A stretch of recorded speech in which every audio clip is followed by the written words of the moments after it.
আজকে আমার গপ্পু সোনাকে ভাবছি আমি একটু পনির রোল করে খাওয়াবো, তাই সকাল সকাল চান করে নিয়েছি।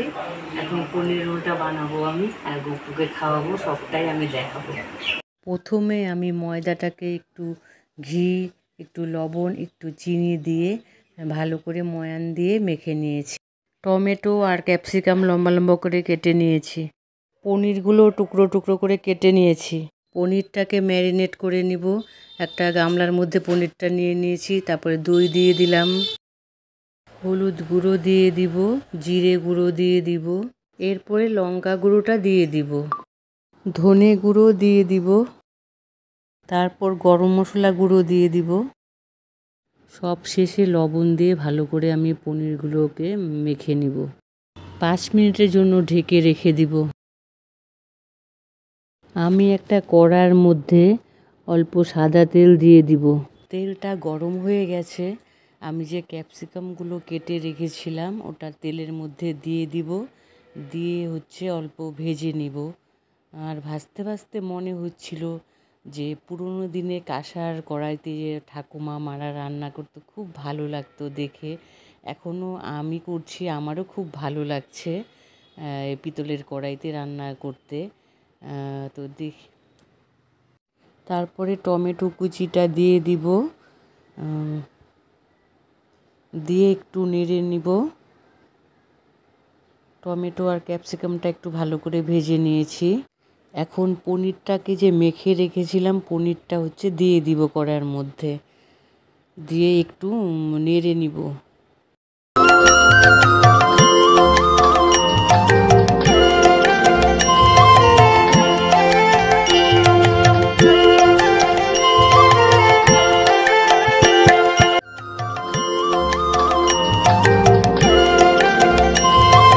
এখন ভালো করে একটু কষিয়ে নিচ্ছি।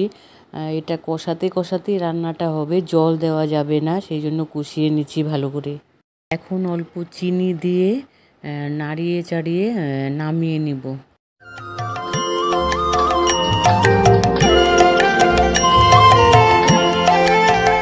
পনিরটা হয়ে গেছে, এখন নামিয়ে নিচ্ছি, নিয়ে একটু ঠান্ডা করে নিব।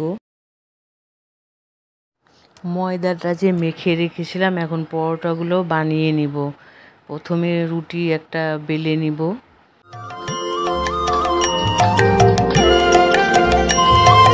আমি একটা তাওয়া গরম হতে বসিয়ে দিয়েছিলাম, তাওয়াটা গরম হয়ে গেছে। এখন একটু তেল দিয়ে তাওয়াটাকে একটু বুলিয়ে নিব, তারপরে রুটিটা আমি তাওয়ার উপরে দিয়ে দিব। এখন উল্টে পাল্টে পরোটাটা আমি বানিয়ে নিব।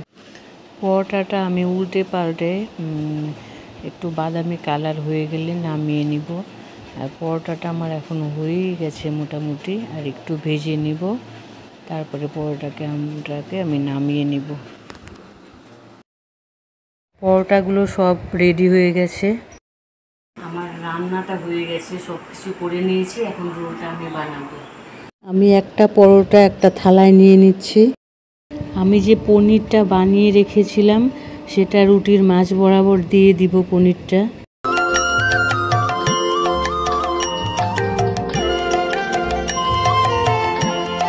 পনিরটার উপরে অল্প লেবুর রস দিয়ে দিব, তারপরে আমি একটু নিরামিষ টমেটো সস দিয়ে দিব।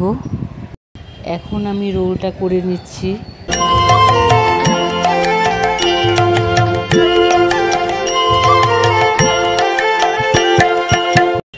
এখন রোলটাকে আমি একটু কাগজ দিয়ে মুড়িয়ে নিব।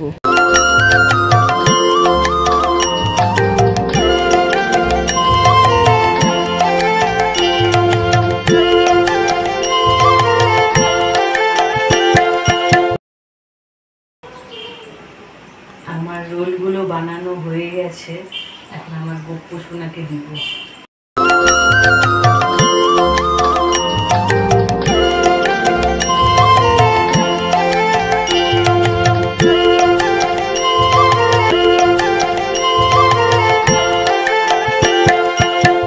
গপ্পুর সামনে ভোগটা দিয়ে দিয়েছি, আর একটু গপ্পু সোনাকে আরতি করে নিচ্ছি।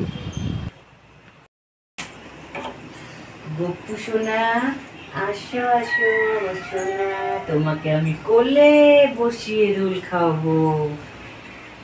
একদম আমার কোলে বসিয়ে। গপ্পু সোনা, রোলটা তুমি খাও, খেয়ে কিন্তু মাম্মামকে বলবে কেমন হয়েছে খেতে। ভালো লাগলে তোমাকে আরেক দিন আমি বানিয়ে দিব। তোমাকে তো বলতে হবে কেমন হয়েছে, তুমি বলবে কিন্তু সোনা গপ্পু। তোমাকে জল খাইয়ে দিচ্ছি, জল খাও। সোনা গপ্পু, তোমার মুখটাও আমি মুছে দিচ্ছি। আমার ছেলে দোকানে গিয়েছিল পনির আনতে, তখন ও রসমালাইও গপ্পু ভাইয়ের জন্য নিয়ে এসেছিল, আমি দিতে ভুলেই গেছিলাম। পরে আমার ছেলে বলছে, মা তুমি তো রসমালাইটা গপ্পু ভাইয়ের জন্য দেওনি। পরে আমি বলছি, হ্যাঁ তাই তো শোনা, আমি তো ভুল করে ফেলেছি।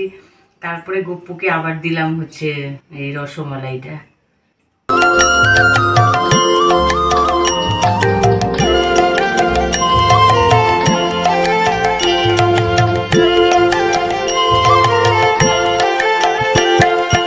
গপ্পু সোনাকে আমি রসমালাইটাও খাইয়ে দিচ্ছি, খাও সোনা গপ্পু, দাদা এনেছে তো, খাও বাবা। গপ্পু সোনার এই ব্লগটা যদি ভালো লাগে তাহলে একটা লাইক করবেন, একটা কমেন্ট করবেন, আর একটা শেয়ার করবেন, আর আমার চ্যানেলটাকে সাবস্ক্রাইব করে দিবেন।